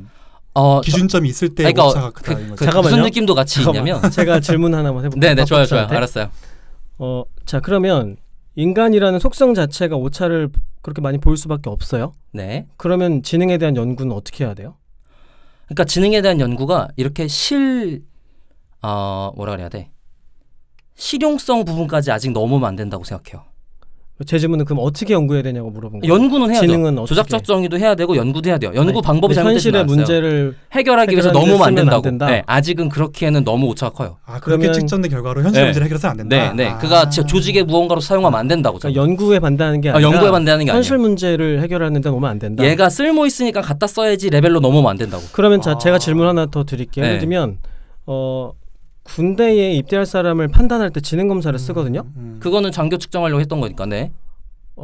그러면 이제 지금 만약에 박 박사가 얘기한 논의를 바탕으로 한다 그러면 네. 그럼 거기에도 쓰면 안 되는 건가요? 실제로 지능 지수가 많이 그렇게 쓰이죠. 그게 행정에서. 처음에 그렇게 쓰이기 시작했어요. 네, 지금도 그 네, 시발점이 특수학교를 갈지 말 건지를 판단할 때도 지능 검사를 그거는 쓰겠죠. 사실은 군대뿐만 아니라 모든 모든 요소에서 예. 초중 고 대학교 모든 곳에서 다 쓰이죠 지금 지능 검사. 근데 그렇게 넘어와서는 안 되는 음. 준 거다라는 거죠. 제 생각에는. 그러면 네. 뭘로 왜냐- 판단해야 되나요? 그 판단을 하면 안 되는 게 제가 볼 땐 맞아요. 왜냐하면 판단을 안 한다는 얘기는 랜덤하게 판단인 거예요? 아니죠. 그거를 랜덤하게 아니라 어쨌든 더 다른 방식이 있어요라고 제가 말할 정도로 전문가는 아니어서 거기까지 어떻게 내가 해결책을 말씀드릴 수는 없지만, 그러니까 지능 검사가 효율적인 방식이란 건 공감해요. 뭐 비슷한 게 뭐가 있을 거냐면 출신 대학이 있을 거예요. 출신 대학. 출신 대학은 굉장히 효과적인 준거 중에 하나예요. 왜냐하면 글로벌리 만들어내는 지능 검사의 일종이죠. 그거의 증거물이란 말이에요. 그래서 많이 쓰여요. 실제로. 왠 줄 알아요? 평가할 때 쉽거든.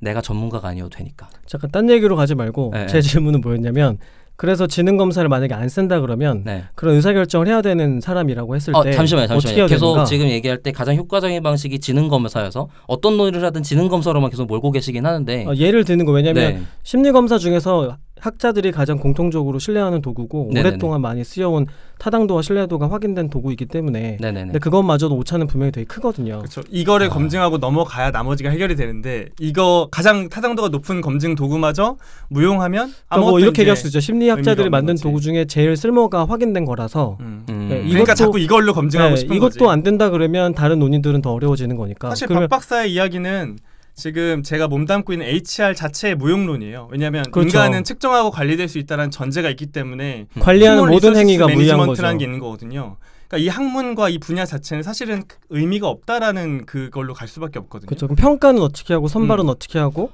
이렇게 되는 평가는 거죠. 그래서 주관적으로 해야 되고 선발은 굉장히 시간과 공을 들여서 전문가가 그 하위 사람을 찾던지 아니면 자기보다 전문가라는 증거를 찾아내던지라고 생각하고요. 그 다음에 지능 검사에 대해서는 좀 사용법이 좀 다르긴 한데 왜 과거에 지능 검사가 유용했냐면 자원이 부족해서였어요.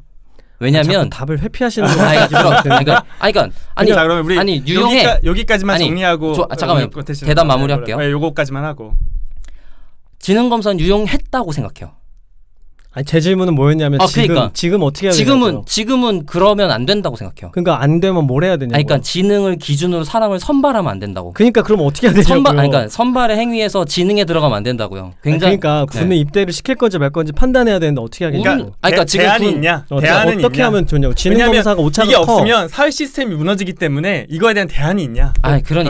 그러니까 지금 그거는 인프라를 깔아놓고 나서 지금 나를 압박하는 건데 인프라가 안 깔려 있다고 생각을 다시 해봐야 되는 거예요. 왜냐하면 그게 유용하고 쓸모있기 때문에 이렇게 돌아가기 시작했어. 그 다음에 얘를 빼면 어떡할 건데 대체제가 필요한 거잖아요. 인프라가 설계될 때 그걸 뺀 채로 하는 설계부터 그러면 새로운 국가를 형성했다고 가죠. 아니 그래서 인프라가 아무것도 없고 학자들이 들어가서 조직 시스템 그런 나라도 있으니까. 그쵸. 그러니까 예를 들어서 실험을 할 수 있잖아요. 그렇다고 좋아요. 하면 선발 도구로 군 입대할 사람을 판단해야 되는데 사람들 사이에서는 분명히 지적 장애가 있는 사람도 있고 심리적인 장애가 있는 사람들도 있기 때문에 군대 입대하는 건 되게 위험하거든요. 같은 게 이렇게 싸운 거구나. 싸우는 거 아니야. 그래서 분명히 담당자들이 판단을 하기는 해야 되잖아요. 그러니까 이제 기회를 주는 거냐, 기회를 박탈하는 거냐라는 상황에서 지능 검사를 근거로 하는 건 위험하다고 보는 거고, 그것 때문에 예를 들어서 우리나라만 해도 그러니까 지능 검사류의 시험들이 굉장히 유용했어요. 그냥 제 논리 다 할게요. 들어봐요. 유용했어요. 왜냐하면 자원이 부족했기 때문이에요. 어떤 제한적인 자원에서 능력이 있는 사람에게만 몰아줘서 그쪽이 성장하는 것 때문에 다 같이 커지자라는 논리에서 1번 그런 논리가 있었고 2번 장교라는 거는 어떤 사람들을 지휘해야 되고 그러다 보니까 저는 독재를 굉장히 좋아하죠. 그래서 머리가 없는 사람들과 머리 있는 한 명이 극도로 많은 명령에 의한 활동을 했을 때 이익이 극대화되다고는 생각을 하는데 그렇게 하기 위해서라면 지능 검사가 효율적이에요. 그런데 지금의 사이트 시스템이 그런 조직 구조를 굉장히 효과적으로 만들기에 여전히 그러한가라고 할 때 저는 그게 아니라고 보는 거고, 그렇다면 지금은 효용 가치가 굉장히 떨어진다라고 보는 거고, 앞에 말했던 것 중에 다시 얘기하지만 현재를 봤을 때는 아닌 것 같지만 과거에는 유용했어요. 제가 봐도. 여전히 제 질문에 답은 안 된 것 같은데 일단은 그러니까 지금은 어떤 얘기하는지 알겠어요. 네. 그러니까 지금의 효용 가치가 있어요. 있는 것도 하나 이게 지금도 적합한지는 모르겠다. 네. 다른 접근 방법을 취하는 게 더 낫지 않을까 하는 의문이 있다. 그리고 그 다른 접근 방법이라는 거는 사실 굉장히 다른 사람들의 리소스를 많이 투입해야지만 대체제를 얻어낼 수 있어요. 조금 전에 얘기한 것처럼 전문가들이 많이 동원되어야 맞아요. 하니까. 왜냐하면 기업에서만 해도 사람을 평가할 때 출신 학교로 뽑으면 쉽게 끝나잖아요. 굉장히 빨리 끝나요. 그런데 그걸 안 쓰려고 하는 순간 엄청나게 많은 리소스가 투입돼요. 근데 저는 그 리소스를 투입해야 된다는 입장인 거고. 일단 그 정도로 박사가 얘기한 전문가들이 평가하는 방식도 심리학자들의 연구에 기반해서 만들어진 거예요. 그것도 사람이 사람을 평가하는 방식이고 거기에도 오차는 여전히 있고 심지어는 연구 결과들을 보면은 오차가 훨씬 더 큽니다. 지능검사에 비해서. 그래서 무슨 얘기를 하고 싶었던 거냐면 그것도 오차는 여전히 있고 심리학자들이 다루고 있는 도구 중에 하나라는 거고 그게 가지고 있는 유용한 가치가 또 다른 곳에서는 있기 때문에 여러 가지를 같이 쓸 수 있다는 거예요. 저도 근데 저는 박 박사의 이야기가 전반적인 컨셉에서는 이해가 돼요. 왜냐하면 저도 이해가 됐어요. 과학계에서는 그 오차라고 하는 게 진짜 식스시가마 단위에 막 몇만 개가 있으면 오류가 뭐 한 5개, 6개가 나오고 아니 재현 가능하고 반복할 수 있어요. 그렇게 하는 게 인정이 될 만한 오차의 수치인데 인간의 이 시스템을 덮어씌우기에는 인간은 너무 중요한 거지. 진짜 정말 오차가 발생하면 안 되고. 그렇죠. 그러나 지금까지 리스크가 너무 크다는 거죠. 지금까지 우리가 그 합의한 그것들은 너무나 큰 조작적 정의에 의해서 그 안에 많은 오차들이 있고 왜곡하기 쉬운 상태라는 거지. 더 좋은 모델을 개발할 수 있음에도 지금 이미 만들어 놓은 인프라와 시스템 때문에 우리가 그냥 쓰고 있는 것들도 많다. 예를 들면 관행적으로 쓰는 게 아닐까 하는 지능검사 측정 도구부터 뭐 그런 것들이 있고 또 개인적으로 박 박사 약간 철학적인 부분을 봐도 이런 거에 약간 반하는 그런 이제 그러니까 엄밀한 걸 추구하기 때문에 이런 의문이 당연히 있을 수 있는 거죠. 근데 저는 아까 두 분이 공격이라고 해서 깜짝 놀랐는데 저는 그렇게 생각하거든요. 개인이 그 하나의 신념을 갖고 있다는 걸 좀 되게 존중해요. 그리고 되게 그런 게 필요하다 생각하는데 저는 항상 저랑 배치되는 개념과 신념을 만날 때마다 그걸 물어보거든요. 그럼 본인은 그것들을 행동할 수 있나? 난 이 공격이 아니라고 생각하거든요. 공격이지. 왜 공격이야? 예를 들면 메시지를 무용하게 만들기 위해서 메신저가 실제로 행하는지 아니 그런 게 아니라 예를 들면 이런 거죠. 공공시설을 아껴야 되라고 주장한 사람은 본인도 나는 공공시설 아껴야 되는 행동을 해야 된다고 생각하거든요. 봐봐요. 도둑질을 해가지고 깜빵에 들어갔어요. 그 사람 다른 사람한테 도둑질하면 안 된다고 얘기 못해요? 아니 그렇게 할 수 있는데 그 사람 말이 틀렸나요? 근데 지양을 해야 된다는 거죠. 아니 그렇죠. 그렇지만 그렇다고 해서 그 사람의 논증이 틀려지는 건 아니라는 거예요. 이건 저도 공감해요. 왜냐하면 메시지의 가치가 하나 개인의 신념이에요. 이것도 하나의 개인 신념이라고. 나는 그 사람 그렇게 얘기해서 안 된다고 생각해. 조과장 그런 삶의 태도를 갖고 있다는 얘기를 하는 거군요. 아까 박 박사 삶의 태도 얘기한 것처럼 나도 삶의 태도라는 거는 내가 말하는 거랑 내 행동이 일치가 됐을 때 그 사람이 더 신뢰 있게 보이고 그게 믿을만하다고 생각하는 개인의 삶의 입장에서 봤을 때 이야기를 한 거예요. 그러면 본인은 정말 그대로 정말 엄밀하게 인간의 측정 도구에 대해서 딱 자유롭게 신념만 추구하며 살고 있냐? 나는 그렇다면 정말 존중하고 인정. 그건 근데 시스템 안에서 살고 있기 때문에 우리도 어느 정도는 내 삶 속에서 공자가 얘기한 거 아닙니까? 인정을 하고 있다. 나는 그래서 동양 철학 쪽을 좋아하는 그런 거든. 내가 뱉는 거랑 행동이랑 일치시켜 나가는 삶을 관철시키는 게 철학인 거지 개인의. 조금 다른 문제인데 사실 그거는 메신저가 메시지에 힘을 실기 위한 방법론이지. 나는 그렇게 봐요? 비유를 잘 몰라가지고 의도적으로 그렇게 한다는 거예요? 그렇게 해야 메시지에 힘이 실려요. 근데 나는 그 비유는 내가 이해가 잘 안 돼가지고 어쨌든 나도 개인의 신념 차원에서 한번 이야기를 해본 거예요. 그 정도로 신념이 굳건하다면 그러면 개인의 삶은 어때라고 한번 물어본 거지. 잠깐만요. 최 원장님. 이거 오늘 우리 이렇게 방송해도 돼요? 재미있는 건가요 이거 지금? 난 모르겠어. 우리가 판단하는 게 아니니까. 듣는 사람들이 어떨지 모르겠어. 즐거우신가요?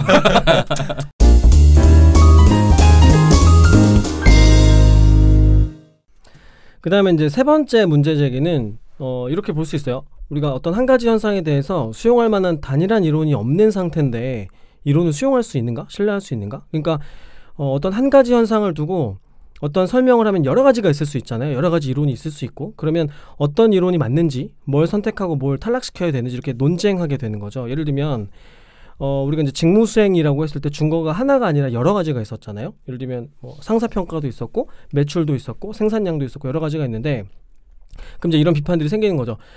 상사평가를 준거로 삼기보다는 매출을 준거로 삼아야 되는 거 아닌가. 근데 또 매출을 준거로 삼으면 근무제의 특성에 따라서 영향을 받는 다른 한계들이 또 생겨나지 않는가. 이렇게 합의가 안 되고 논쟁적인 상태란 말이죠. 그러면 뭘 선택해도 다른 것은 틀린 게 되고 다른 것은 맞는 게 되기 때문에 오류가 발생하게 되고 결국 무언가는 틀리게 되는 거 아니에요. 그럼 이런 상태에서 이런 이론 자체를 수용할 수 있는가 하는 비판이 있을 수가 있어요.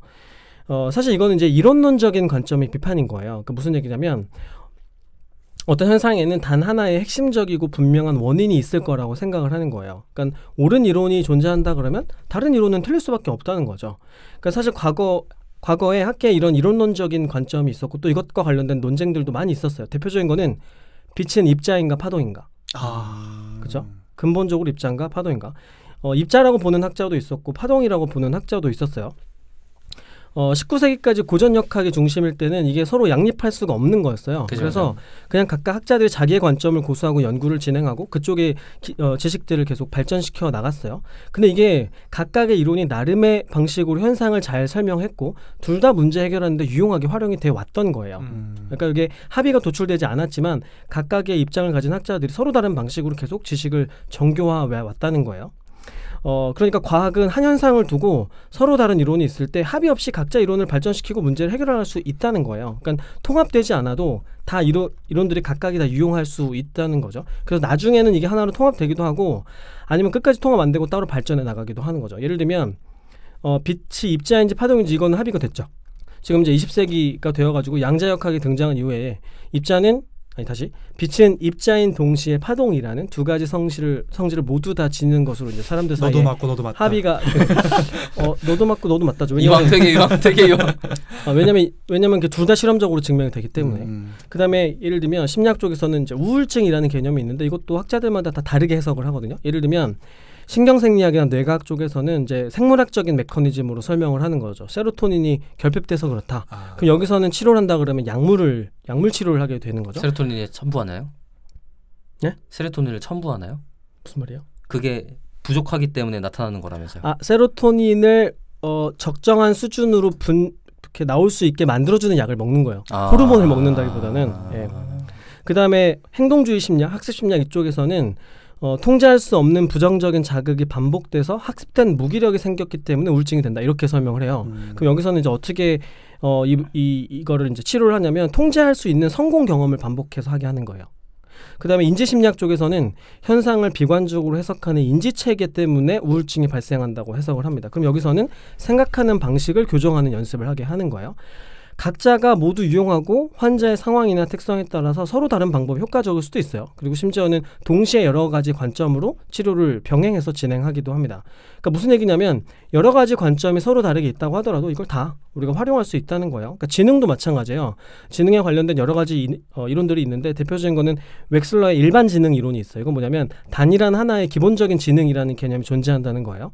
가드너라는 학자는 다중지능 이론을 얘기를 해요. 그 사람마다 가지고 있는 지능의 종류와 성격이 다 다르고 다 다른 거다. 하나가 아니다. 종류가 다르다. 그렇죠. 다중지능은 좀 오래됐어요. 네. 그래서 이 두 가지가 서로 다른 관점으로 존재하고 이 각각에 맞는 심리검사 도구들이 있고 또 각자를 활용하고 있는 거죠.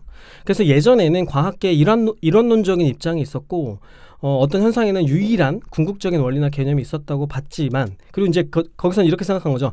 과학이라고 하는 거는 고대부터 현대까지 하나의 길을 따라서 차곡차곡 발전해 왔다. 이렇게 보는 거예요. 네, 근데 현대 과학은 이런 이론론을 따르고 있진 않아요. 다원론의 관점을 갖고 있죠. 현상에는 굉장히 다양한 원인이 있고 연구도 다양한 관점에서 서로 다른 시각에서 진행을 할 수 있고 필요하면 나중에 통합되거나 분리될 수도 있다는 거죠. 그래서 한 가지 현상을 놓고 여러 가지 이론을 동시에 활용해서 이해를 하게 되는 거예요. 그러니까 이제 준거라는 것도 마찬가지죠. 준거가 여러 개가 있으면 그중에 뭐가 우수한 단 하나를 찾아서 쓰는 게 아니라 여러 가지 준거를 연구에 다 활용하게 되는 거죠. 그러니까 인사선발 도구도 딱 하나만 활용하는 게 아니라 지능도 측정하고 성격도 측정하고 면접도 보고해서 여러 가지 지표들을 동시에 활용하게 되는 겁니다. 그러니까 서로 다른 관점들이 논쟁을 하고 있다고 해서 아직 정리가 안 됐으니까 이거를 우리가 현업에 사용할 수는 없다 하는 것은 아니라는 거죠. 네, 이게 이제 이론론과 다원론의 관점, 충돌하는 관점을 설명드린 겁니다. 혹시 말씀 나누고 싶으신 게 있으신가요? 이거는 좀 과학이 발전하면 생기는 필연적인 관점에 가까워 보여요. 이론론이라는 거는 생각해보면 그렇게까지 다양한 걸 한 번에 볼 역량이 안 될 때의 관점 같아 보이거든요. 그건 과거의 관점에 좀 가깝고요. 지식이 세분화되기 전에. 세분화되기 전에. 그리고 그 측정하는 걸 동시에 하는 걸 한꺼번에 다루기 힘들 때인 것 같아요. 그러니까 인지가 넓지 않았을 때의 개념이고 지금 다원론이라는 게 오히려 더 맞아 보이는 게 좀 당연한? 글로 가는 게 좀 당연한 수준의 느낌인 것도 좀 있고요. 그럴 수도 있겠네요. 지식이 다양해졌으니까. 네. 다양한 정보가 주어졌고. 그리고 인간 측정이라는 관점에서만 해도 윤리적인 문제 때문에 사실 과학이 발전하기 굉장히 힘들어요. 왜냐하면 통제되어 있는 실험을 해야지 하나의 개개의 특성에 대해서 평가할 수 있게 되거든요. 근데 인간한테는 윤리적인 문제가 발생하는 거고 그러면 굉장히 많은 변수가 동시에 발생한 걸 가지고 어쩔 수 없이 추론하는 과정으로 연구를 해야 되는 거죠. 그러니까 이 과학은 발전하기가 굉장히 어려운 거예요. 근데 일단 그렇진 않습니다. 왜냐하면 실험 심리학에서는 통제하는 게 가장 중요한 과업이고 맞아요. 추론하는 것을 중심에 놓고 연구하는 분야가 따로 있고 그다음에 실험을 중심으로 연구하는 심리학 분야가 따로 있는 거기 때문에 심리학 자체가 그런 제한점을 갖지는 않아요. 제가 단어를 그렇게 써서 그런데 그런 제한점을 가지고 있다는 얘기를 하는 게 아니라 그러니까 아무리 통제하려고 노력해도 사실은 뭔가 과학 정말 이 물성 같은 레벨의 통제가 불가능한 존재다 보니까 그렇게 통제되었다고 하더라도 아까 말한 것처럼 재현하기 굉장히 힘든 문제가 발생하는 거죠. 실험이라고 하더라도. 그러니까 그 자체가 갖고 있는 환경적 제약이 너무 심해서 어렵죠. 네, 어려워요. 그래서 제가 이 연구나 분야들이나 이런 것들을 뭐 쓸모없어 쓰레기야 이렇게 얘기하는 건 절대 아니에요. 저는 엄청나게 존중해요. 왜냐하면 제가 사회과학 쪽 석사를 했기 때문에 심리학 쪽의 이 과학적 방법론의 연구, 성장과 연구하기 위한 방법론 자체에 대한 연구를 굉장히 존경하거든요. 왜냐하면 심리학 쪽에서 그걸 안 했으면 다른 사회과학 쪽에서는 절대로 못했을 거예요. 네. 그래서 다른 사회과학 쪽은 심리학보다 더욱더 재현성과 반복성이 떨어지는 무언가 갖다가 그냥 논문이 나오고 있거든요. 그런 것들을 보면 제가 사회과학 쪽에서 그게 마음에 안 들어서 다 같이 그냥 싸잡아 욕하고 싶은 생각이 있었나라는 생각도 듭니다. 사실 재현성 문제가 최근에 또 되게 크게 이슈가 많이 됐던 게 심리학 쪽에서 나왔던 전통적인 연구들이 나중에 반복해서 연구해보니까 똑같은 결과가 발생하지 않는 거예요. 재현이 안 되는 거예요. 그런 것들이 폭로가 되기도 하고 조작했다는 사례들도 있고 그래서 전반적으로 신뢰가 무너지는 측면도 있었어요. 그러니까 특히 이제 사회심리학 쪽의 일인데 교도소 실험도 조작이었고 마시멜로 실험. 그러니까 유명한 실험들이 조작이었다는 얘기를 차치하고라도 그냥 아예 대부분 중요 유명 학회지의 논문을 전부 다 재현했는데 재현율이 굉장히 떨어진다라는 메타 연구가 있어요. 맞아요. 근데 이제 그거 때문에라도 그러면 과거에 했던 연구들이 그러면 재현이 안 되는데 쓸모 있게 한 게 맞냐? 라는 얘기를 하는 거죠. 이제 오늘 얘기했던 내용을 한번 정리를 할게요. 직접 정리되는 거예요, 정리를 이거? 바로 해놨습니다. 내가 정리하려고 했었는데. 해놨어? 네. 일단 첫 번째는 이제 조작주의와 관련된 거였어요. 그래서 과학자들은 개념을 조작적으로 정의한다. 그래서 어떤 개념이 본질적으로 무엇인지에 관한 모두가 수용할 수 있는 논리적인 개념 정의가 아니라 측정 가능한 형태로 조작적으로 정의한다. 그러고 나면 지식을 축적하고 발전시키고 현실의 문제를 해결할 수 있다. 그래서 우리가 본질주의적인 접근을 좀 조심해야 된다는 거죠. 우리 조작적 정의를 정의한 적이 있어요 지금? 우리 얘기하면서? 얘기 아까 다 했어. 제일 초반에. 그래요? 알겠습니다. 그다음에 두 번째. 안 한 것 같아서 뭔가. 두 번째. 눈으로 직접 관찰되는 물리적인 실체가 없는 대상도 이론을 이용해서 현상을 설명하고 또 측정 도구를 이용해서 간접적으로 측정해서 문제를 해결할 수 있다. 그러니까 실증주의적인 접근을 또 조심해야 된다는 겁니다. 그다음 세 번째는 어떤 현상에는 다양한 원인이 있을 수 있고 문제의 특성에 따라서 특정 이론이 다른 이론보다 더 적합할 수 있다. 그래서 이론론적인 접근을 조심해야 된다는 거죠. 다양한 이론을 동시에 활용하는 게 현상을 이해하고 문제를 해결하는 데 오히려 더 유용하다는 것이죠. 네. 사실 이제 오늘 얘기했던 이런 것들을 저번 방송 기억하시면 날지 모르겠는데 저는 대부분 자꾸 피해가려고 그랬어요. 네. 좀 나중에 다루겠다고 계속. 다루지 않으려고 했어요. 왜냐면 이게 중요한 얘기긴 한데 데이터 분석하고는 간접적으로만 관련이 있거든요. 그래서 패널들이 계속 문제 제기하는 걸 제가 알고 있었지만 그냥 넘어갔어요. 이러면 또 사변적인 얘기가 되어버리기 때문에. 그래서 하나에 모아서 그냥 한 방에 다룬 거예요? 아니요. 안 하려고 그랬는데 방송을 제가 들어보니까 그 얘기가 계속 나오는 거예요. 그래서 앞으로도 이 얘기가 계속 나올 것 같아서 차라리 이 차제에 정리를 하고 그 다음부터는 우리가 이 논의는 좀 피해가도 되니까. 김 팀장의 얘기는 앞으로 이 얘기는 하지 마라. 이제 좀 닥쳐라. 여기에서 더 나아갈 수 있는 얘기가 있으면 하면 좋지만 그렇지는 또 안 할 거거든요. 그쵸, 이거는 그래서 술자리에서 얘기하기에는 적합할 수 있는데 너무 이제 깊게 얘기를 하면 자칫 짜증날 수가 있거든요. 네, 그래가지고 그래서 이제 앞으로는 좀 구체적인 얘기들을 했으면 하는 마음에 오늘 정리를 했습니다. 아니 아까 얘기하실 때 그게 공감 좀 갔어요. 이거는 대학 심리학도 이 대학교 1학년생이 술 마실 때나 하는 거다. 내가 이 얘기 지겹게 했어요. 이 1시간 동안 이 얘기를 내가 왜 다시 하는지 모르겠다. 약간 이런 주장으로 얘기하려고 했던 거는 느낌이 들어서 재미없는데 여러분들을 위해서 만약에 이런 주제에 관심이 있다면 재미가 있게 느껴지실 수도 있잖아요. 그러면 이상한 사람이지. 아니에요. 이런 본질적인 얘기 재밌어 할 수도 있죠. 아니 농담이에요. 난 재밌을 것 같은데. 만약에 그런 게 관심 있다 그러면 과학 철학이라는 키워드로 검색을 해보시면 돼요. 그럼 이제 철학 중에서 이런 과학적인 접근 방법론에 대해서 철학을 하는 분야입니다. 이런 내용들을 찾아보시면 되고 그다음에 책 중에는 심리학의 오해라는 책이 있어요. 키스 스타노비치라는 심리학자가 쓴 책인데 제가 만약에 심리학계에 있는 모든 책 중에 한 권을 추천해달라고 하면 저는 이 책을 추천합니다. 꿈의 해석이 아니고. 꿈의 해석은 일단 심리학책이 아니에요. 그런가요? 그거 한 건 알고 있는데. 당했어. 뭐 읽고 싶으면 스키너의 심리상자 읽어도 되죠. 그 책은 좋은 책입니다. 네, 굉장히 좋아합니다. 저는. 그래서 여기는 이제 심리학의 지식이 어떻게 형성이 되는지 그 과정과 과학적인 심리학이라는 게 무엇인가 이런 얘기들을 잘 정리해서 얘기를 하고 있고 이런 과학 철학의 관점으로도 설명을 잘 하고 있기 때문에 저는 책 한 번만 더 제목. 심리학의 오해라는 책이고요. 해안 출판사에서 나왔어요. 키스 스타노비치가 쓴 책이고요. 이거는 제가 생각하기에는 모든 대중 심리학 책들 보실 시간에 이거 한 권만 보시는 게 훨씬 낫다고 생각을 합니다. 그러면 진짜 심리학하고 가짜 심리학을 좀 구별하는 눈이 생겨요. 저도 좀 첨언하면 그 과학 철학 관심 있으신 분들은 장하석 교수님의 과학 철학을 만나다라는 책도 있고 그 유튜브도 EBS에서 찍은 거 되게 잘 돼 있어요. 그래서 여기에서 그 칼 포퍼와 토마스 쿤 이제 과학 패러다임의 변화에 대해서 다루거든요. 지금 김 팀장이 이야기했던 것 중에 과학의 내용에 들어간 내용들은 되게 여기서 많이 다뤄요. 그러니까 이거 정답이라는 게 좀 있다기보다는 이런 논쟁들이 아주 옛날부터 있었구나라는 것들을 확인할 수 있는 좋은 컨텐츠입니다. 그리고 일단 제가 얘기한 거는 일반적으로 최근에 현대 과학자들이 공통적으로 갖고 있는 얘기들을 정리해서 말씀드린 거예요. 제 개인의 주장이라기보다는. 알겠습니다. 오늘 저는 개인의 주장입니다. 그거는 얘기 안 해도 다 알아 임마. 그게 막 개인 주장이지 그러면 저희가 보편적이지 않아서. 저는 식스 시그마쯤 돼 있을 거예요. 식스 시그마. 저는 개인적으로 박 박사가 이런 관점을 얘기하는 게 방송을 듣는 사람들 입장에서 좀 불편하지 않을까 이런 생각을 좀 갖고 있었거든요. 근데 또 생각을 해보니까 이런 생각을 갖고 있는 사람이 있다는 얘기를 해줄 필요가 있다는 생각도 들더라고요. 이런 사람도 있다. 청취자분들 중에서 박 박사의 생각에 공감하는 분들도 있을 거고 있을 수 있죠. 비슷한 문제의식을 갖고 있는 분들이 있을 수 있잖아요. 그러니까 우리가 뭐 제가 생각하는 한쪽 방향의 얘기만 하는 것보다도 이런 얘기 같이 하는 게 좋겠다는 생각도 들더라고요. 그게 지금 박 박사의 존재 이유 아닙니까? 끊임없이 계속 다른 관점의 생각을 우리한테 주는. 내가 한번 빠져봐야지. 잘 돌아갈까요? 방송이 얼마나 잘 돌아가는지 극단적으로 가는지 그럼요. 한쪽으로 얼마나 쏠리는지. 자 그럼 오늘 방송 마무리하도록 하겠습니다. 어떻게 들으셨는지 한 번씩 좀 말씀 부탁드릴게요. 최 원장님 어떻게 들으셨어요? 네 오늘 뭐 너무 재밌었고요. 진짜 재미없었던 반응이다. 표정은 안 그런데.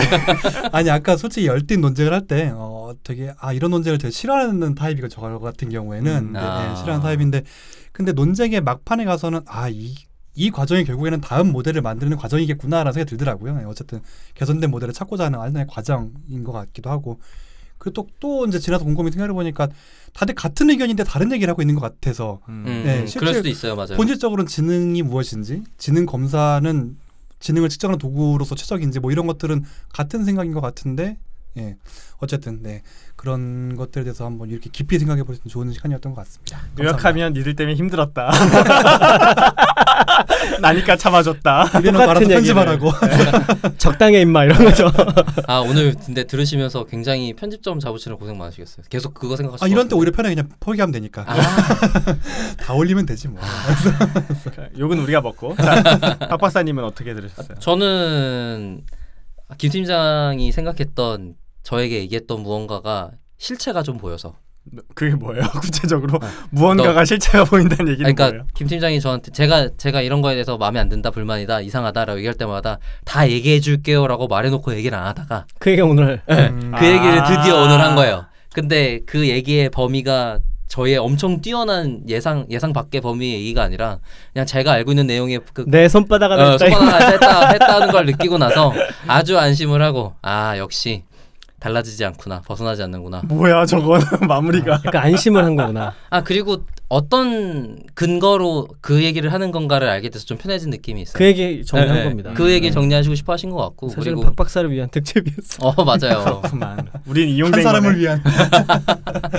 근데 계속 얘기하지만 저는 아까 얘기한 거의 주장에 대해서 벗어날 생각은 없고, 그리고 그게 대표적으로 그런 비슷한 게 뭐가 있냐면 LDA가 있어요. 더 얘기할 거예요? 주제로 넘어가면 어떡해.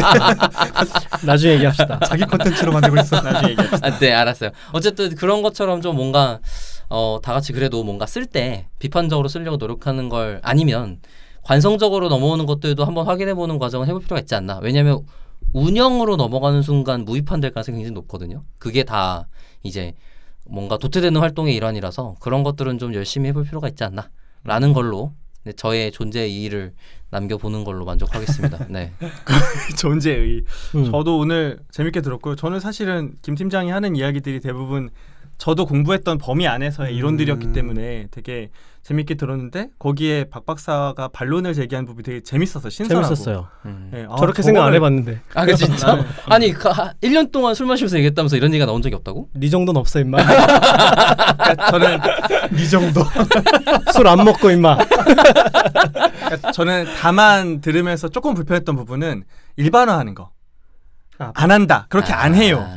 그러니까 이제 화법인 거죠. 내 경험 안에, 그러니까 듣는 분들 그럴 수 있잖아요. 내 경험 안에서는 그런 일이 없었어요를 그냥 그렇게 하지 않아요라고 하면 그렇게 하는 부분들도 분명히 있기 때문에 너무 일반화하게 되면 우리가 하나의 어떤 절대론적인 이론에 추중할 수 있어서 그 부분이 약간 불편했는데 아까 김 팀장이 얘기한 대로 그건 약간의 박 박사의 화법.